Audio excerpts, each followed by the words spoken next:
Well, a warm welcome to today's talk. It is Friday evening and it's the 6th of August today. Some news from around the world. United States still quite concerning, especially in some southern states. And the news from the UK is looking guardedly optimistic. But let's just look at an orientation slide first of all. A few different countries, and we're going to be doing a bit of a scoot round hopefully today. So Australia, sadly, the cases are coming up. A report from Australia later on. Canada, a drift up there, but relatively low compared to South Africa. Up and down a bit there. Probably can't read too much into those spikes. It's probably at that kind of level there in South Africa.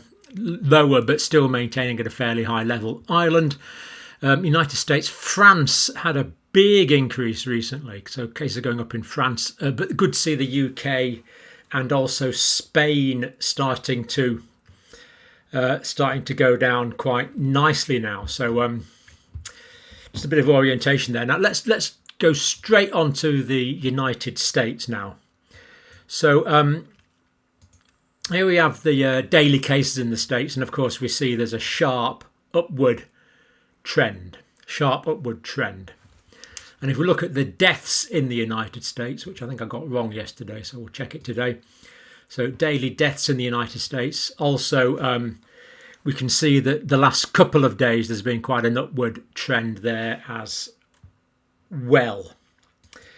So certainly some things that we're not too happy about in the United States. Now let's have a look at that in a bit more detail now. So the case is actually 137,000, pretty high in the last 24 hours. Highest since February, unfortunately, so cases well up. Florida and Texas accounting for a third of those cases. And White House coronavirus coordinator, Jeff Zients. Florida, Texas, Missouri, Arkansas, Louisiana, Alabama, Mississippi. Half of all new infections, less than a quarter of the population. These are the states with the lowest vaccination levels, and we can see this playing out now exactly as we anticipated. Well, exactly as anyone could have anticipated, really. It was pretty obvious what was happening. Texas, we know hospitalizations up in Florida. Texas also. Hospitalizations have tripled since the end of June. Dallas is on hospital code red. That's the overall deaths for the United States there, so that's gone in the wrong place. But it's 641, which is not good. Hospital admissions and deaths up 40% in 7 days in the United States generally. So those two lots of figures there replying to the states in general. But hospitalizations and problems in Texas with the hospitalization code red. So Florida and Texas, particularly hospitalization pressures. Director Rochelle Walensky, across the board we are seeing increasing cases, hospitalizations in all age groups.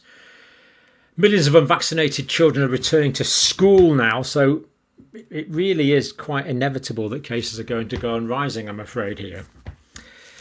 So across the board, all age groups increasing. It's a bad situation at the moment. Good news, jump in first vaccine shots. Tennessee, first dose is up by 90% in 2 weeks. Good. And when we say better late than never, it really is better late than never. But it's not going to stop this current wave. It's going to take too long. It's Delta variant. We need 2 doses of the vaccine. We need 3 or 4 weeks between the vaccines, and ideally, of course, that should be 6 weeks, in my view, or even 8 weeks. And then you need 2 or 3 weeks after the second dose. This is not going to kick in quickly. And these are first doses that have increased, remember. But anyway, it's good. It's good that it's happening. Oklahoma up 82%, Georgia up 66%. So they were particularly low vaccine states going up. Most colleges and universities requiring shots for students to return on campus, students and staff. Of course, in the States, anyone over 12 is now being vaccinated. Now, booster doses. It seems like Pfizer definitely is saying booster doses may be needed. Moderna saying booster doses will probably be needed as well. They're not saying they need it now, but they're saying it's probably going to be needed. So both already making rumblings about this before winter. Possible booster in case of Moderna could be a half dose, which would be good. The other half dose is supplying the boost that's necessary, and so far that does seem to be the case. Now, Moderna are working on different configurations of their vaccine that are more tweaked to the current variant, so you would expect efficacy there to be very high. But I don't really think the CDC certainly aren't going for third doses now. The UK hasn't made a decision on it about booster doses, and so far from the US data, Moderna maintains 93% efficiency after 6 months, which is maybe a 1% or so down, but basically pretty good. So you can kind of see Pfizer and Moderna there seem to be indicating that second doses might be a good idea. Now, on a completely separate point, just to remind ourselves of something we did a few days ago, Pfizer and Moderna prices for Europe, we believe, were €19.50, which is, I guess, is $21 for a Pfizer shot. And Moderna is £18.30, which I guess is about $25 per shot. So rolling out a third shot to 330 million Americans, work it out for yourself. So the CDC will work on the science. We would hope will work purely on the science, and they haven't made a decision yet. Dr. Fauci, though, is saying efforts are underway for people with weakened immune systems to get booster shots as soon as possible. Doesn't seem to be happening yet, but he wants that to happen, which of course is fine. I mean, there's nothing new in this. Nothing new in this at all. So, what I've always done in the practices I've worked in is if one vaccine didn't work and a patient wasn't producing a response, you just try them with another dose of a different brand of vaccine if there was one available, and see if it works. So there's nothing new in this, nothing surprising.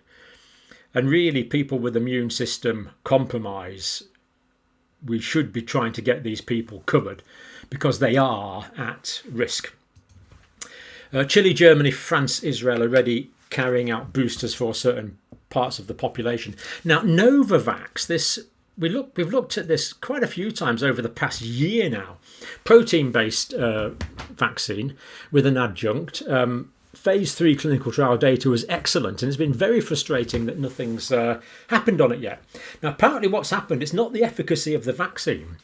The difficulty is that Novavax are having difficulty with their logistics and their manufacturing capacity. And they have not, it's taken them a long time to get up to regulatory approval standards in their actual vaccine manufacturing. So this is not a problem with the science of the vaccine.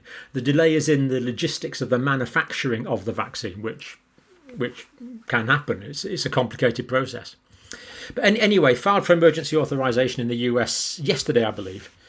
90% efficacy in India, Indonesia, the Philippines. So this looks like it's going to be a good vaccine. And this could well be a good top-up vaccine as well, because it's going to work in a slightly different way by giving the ready-made protein antigen. They've partnered with the Serum Institute of India in Pune so they can make large amounts. Hoping for World Health Organization approval in August, United Kingdom approval in September. And they've agreed to supply 1.1 billion doses to low and middle income countries. All good. So quite a lot of grounds for optimism, really, with the Novavax vaccine. As I say, the difficulty has been the manufacturing, not any question mark over the quality of the vaccine or the science. And I believe it's going to be quite a bit cheaper as well, so it would good to get it going.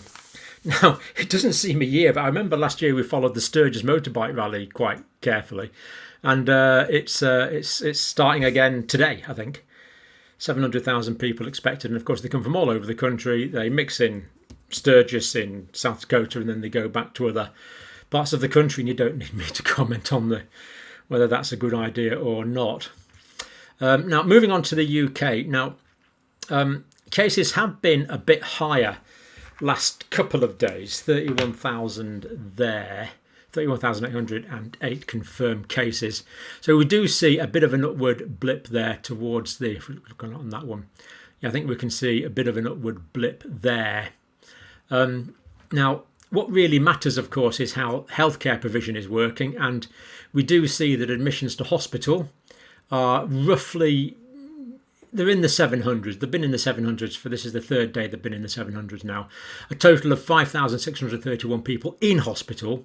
Not good, but manageable in terms of the whole health service. So amount of admissions trending down the way, and amount of people in hospital levelling off and trending down the way as well. So in a sense, this slide here on hospitalizations makes this slide here on cases somewhat irrelevant. And the other one that makes it relevant, of course, is deaths, which have been going up slightly, as we'll see, but probably about flat at the moment. So healthcare-wise, situation in the UK is manageable. But of course, we've got such a backlog, it would be great to just get on with it. There's such a backlog of... If you're in the UK now, I mean, it's almost certain you'll know someone, a relative, parent perhaps, waiting for some elective surgery or some procedure, because there's so many backlogs with the health service because of the COVID problems. Now, UK vaccine report, antibody testing of blood donors, probably slightly overrepresented, but 96.2% in blood donors, antibodies, pretty good. I mean, that is actually quite impressive. 96.2% of blood donors. Of course, these are adults, they're interested in health, so the overall population number will be less than that, but nevertheless, that's good. Now, I'm not quite sure how they work this out, but this proper official government report said that 16.4% of these are from infections. So the vast majority of these this immunity, or this presence of antibody, shall we say, is as a result of vaccination. No question about that. Vaccines has prevented 21.3 to 22.9 million infections, fairly accurate, and or so they say, and 57,500 to 62,700 deaths. So evidence that that's working. Now, Dr. Claire Steeves, speaking for the Zoe app, says the vaccine is running out of places to go. In other words, the Tim Spector, Dr. Claire Steeves group is basically saying that herd immunity is developing, which is remarkably encouraging. Now, if we look at the COVID symptom tracker data, we do see that the cases are going down. That's the prevalence, 722,000. Number of new cases, 44. These are symptomatic cases, of course. Probably more representative than the government cases at the moment, which are officially diagnosed through testing. And although it's lateral flow and PCR tests at the moment. And here we see the prevalence definitely on a downward trend now there from the COVID symptom data. And what Dr. Steeves has said is that there's basically, this downward trend is confirmed by the ONS data, it's confirmed by the official government testing data, and it's confirmed by the COVID symptom tracker data. So it does look like it's fairly sure that cases are going down now. And as we saw, hospitalizations are going down gradually as well. Having said that, we've had more official cases diagnosed in the past couple of days. She also says that surge testing has been reduced in the UK. So if there's less surge testing, that means that these official number of cases here are going to appear lower. So that they will appear lower. So part of the reduction that we've seen in these official cases, when we haven't seen an equivalent reduction in the Zoe symptom tracker data, is probably because of reduced testing, whereas because people are reporting in, about 1 million people are reporting in their symptoms on the COVID symptom tracker data, that's probably more accurate. But it's also showing a reduction, which is the encouraging point. So all quite pleasing, really. If slow, hasn't gone away, no cause for complacency. The reason that it stayed relatively low is because people are still moderating their behaviour, and we need to do that for another month or two. But 96% antibodies in blood donors really is quite impressive. But of course, we need more than antibodies to protect us fully against the Delta variant. We need 2 doses of vaccine. So it's still got a bit to go, quite a bit to go, especially younger people who aren't as well vaccinated as older people. Russia, what is going on? Well, certainly cases are going up in Russia. I mean, basically the Russian people have somewhat taken their eye off the ball and behaving almost as if things are normal, but cases are going up. That's probably not a genuine reduction there. We probably are kind of at that kind of level in Russia at the moment. Fully vaccinated QR code needed for many venues. And now Putin introduces vaccine mandates for some jobs, President Putin. officials, doctors, teachers, restaurateurs. It's now being mandated. And the problem here in Russia just seems to be simple mistrust of the government. The vaccine, from the phase 3 clinical trial data we have, appears to be very acceptable. Efficacy is good. But the Russian authorities, of course, put it through before the phase 3 trial data was finished. A lot of public mistrust. Great opportunity squandered there in Russia, and there's a general mistrust of government. But the data we have on the vaccine from the clinical trials does appear to be good. But pity that it's needed to be mandated in Russia now rather than getting the people to move with you. But rates of vaccination are going up, but largely, as we've said, because it's being mandated now in many sectors. China's got a resurgence of the Delta variant, maybe more on that soon. But President Xi Jinping pledged a further 1.3 billion doses of vaccine this year for export. At the moment, there is debate over the efficacy of the China vaccine. Places like Chile are looking to give a booster dose. China itself is trying to acquire mRNA vaccines or mRNA vaccine technology. But it doesn't alter the fact that the Chinese are exporting to COVAX more vaccines than any other country at the moment. And the Chinese vaccine is certainly, we believe, in terms of efficacy, a lot better than nothing. South Africa, as we saw in the original graph, Johnson & Johnson trial, Glenda Gray, Johnson & Johnson trial supervisor for, or lead researcher for South Africa, Janssen vaccine, of course. We can report that single jab Johnson & Johnson vaccine protects between 91 and 96.2% of healthcare workers against death. So looking good for the Janssen and Janssen single dose vaccine, of course, in South Africa. Not as well rolled out by any means as we would like. Philippines, big problems. Cases are going up in the Philippines, as we see. Testing very, very limited. Delta variant probably running a bit more rampant than that would suggest. Indicated by the Greater Manila area, 2 weeks hard lockdown until the 20th of August. Now, I don't know, I should have checked how many people live in the Greater Manila area. I'm guessing it's 20 million or more. And there's a lot of poverty there, and this will cause very, very, very severe problems to a lot of people. So an incredibly costly lockdown in Greater Manila, affecting poorer people.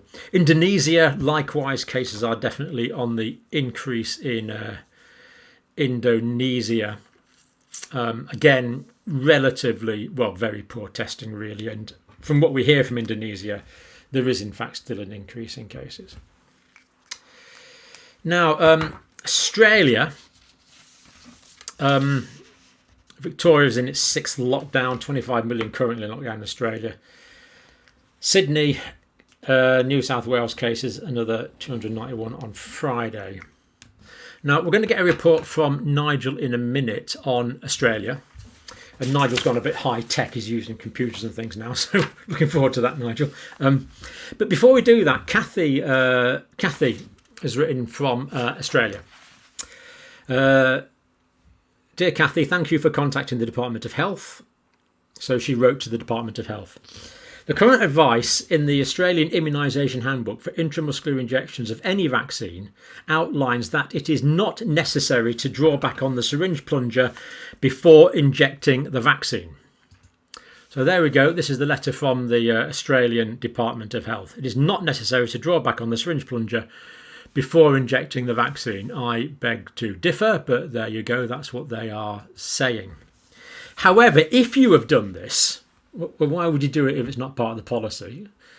However, if you've done this and a flash of blood appears in the needle hub, withdraw the needle and select a new site for injection, obviously. If this process is followed, it would be highly unlikely that intravascular injection would occur. Well, of course not.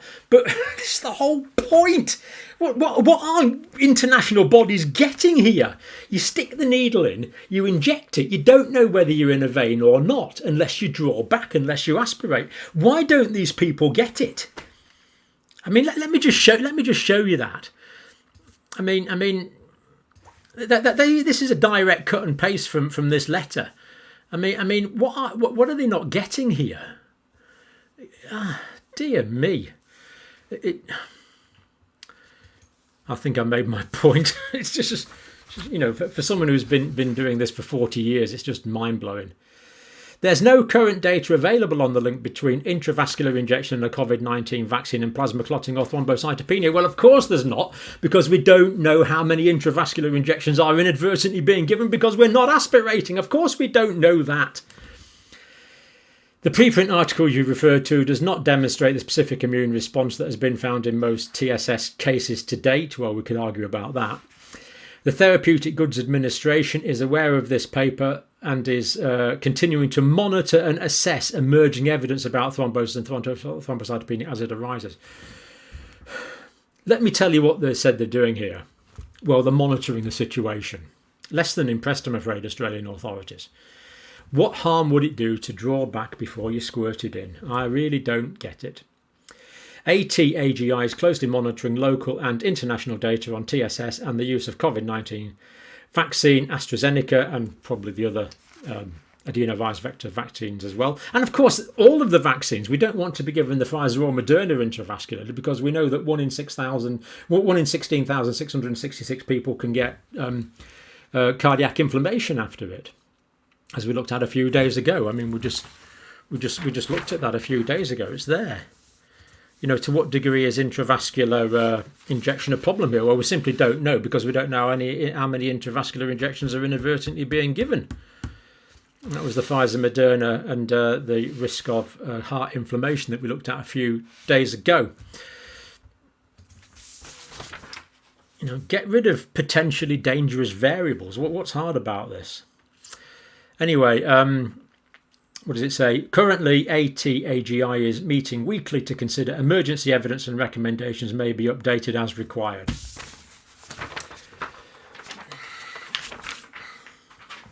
Right, Nigel, thank you very much for giving us an updated report. Nigel Farrier, retired GP from Perth in Australia, of course. So thank you, Nigel, and over to you, and I'm looking forward to your computerisation.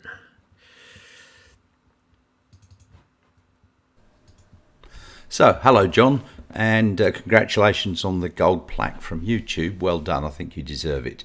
I'm recording this on Friday the 6th of August in the afternoon in Western Australia. And I just thought I'd give you a quick update on what's happening in Australia, because as I predicted some weeks ago, things are getting a little bit out of hand.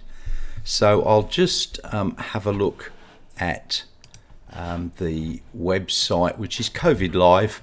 As you can see here, New South Wales, Sydney has had 291 new cases, which is up from about 260 yesterday and a couple of hundred a few days ago. So it is on the increase. And if we go down, we can have a look at the number of deaths. Unfortunately, they had a death. That was a 60-year-old who died. She'd actually caught that as a hospital transmitted infection in Liverpool Hospital. There was a 90-year-old in intensive care there who died, and it looks like she caught it from him. She also wasn't vaccinated, unfortunately. And here they've got 304 in hospital, 50 in intensive care, and 22 on a ventilator. Of those 50 in the hospital, 44 have not had any vaccination, 4 have had 1 AstraZeneca vaccination, and 2 have had 1 Pfizer vaccination. So as you can see, the majority of these people in intensive care are unvaccinated. There has been a big push to try and get some of the vaccinations. As you can see here, 43.2% of those over 16 in Australia have had 1 dose, 21.2% have had 2 doses. It's still not enough, but it's getting there. It's not as fast as we would like.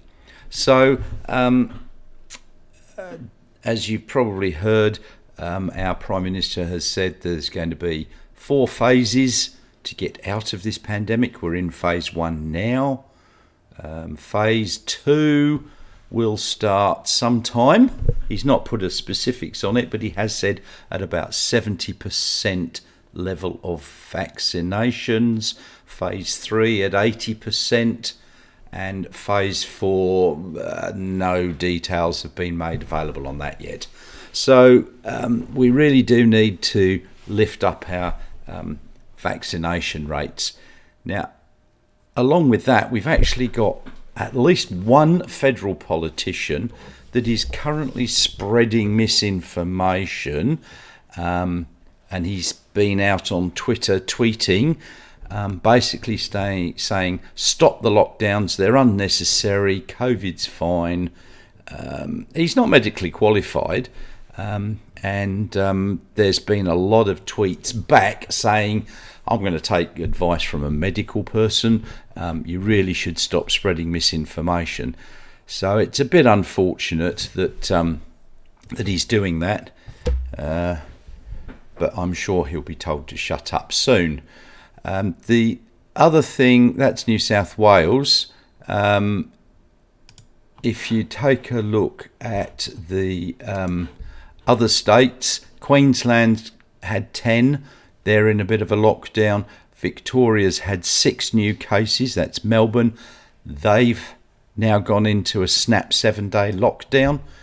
New South Wales lockdown, I'm actually calling it a mockdown because they're really just localising certain local government areas or council areas to say you can't go out. That's the area that's shut off.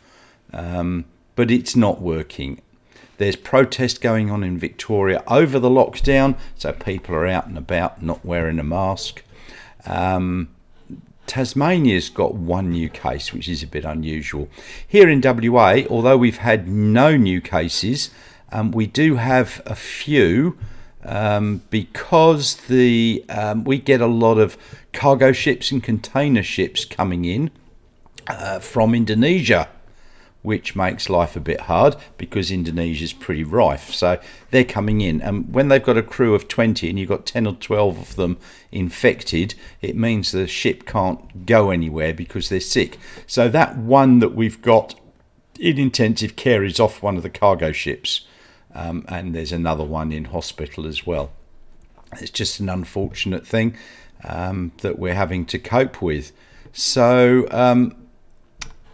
the general feeling here is we really do need to get on with the vaccinations.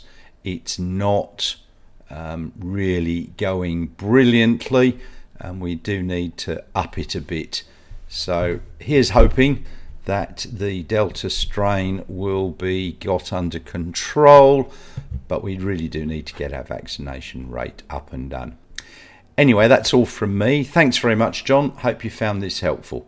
Cheerio. Very good, concise report, Nigel. Thank you as always. Where am I? There I am. Yeah, I mean, Nigel, look at the amount of people here that weren't vaccinated. 44 out of 50 weren't vaccinated at all, and the others just with 1 dose. So quite telling, really. I mean, we've been saying in discussions with Nigel and other doctors in Australia, Australia's been on a knife edge for a long time, and to be quite honest, there's been complacency, I think, in the government, complacency in the populace, not everyone of course, but some, and Delta variant exploits complacency. So that is us for today. A very mixed picture, but quite a lot of difficulty to come in quite a few areas. So thank you for watching.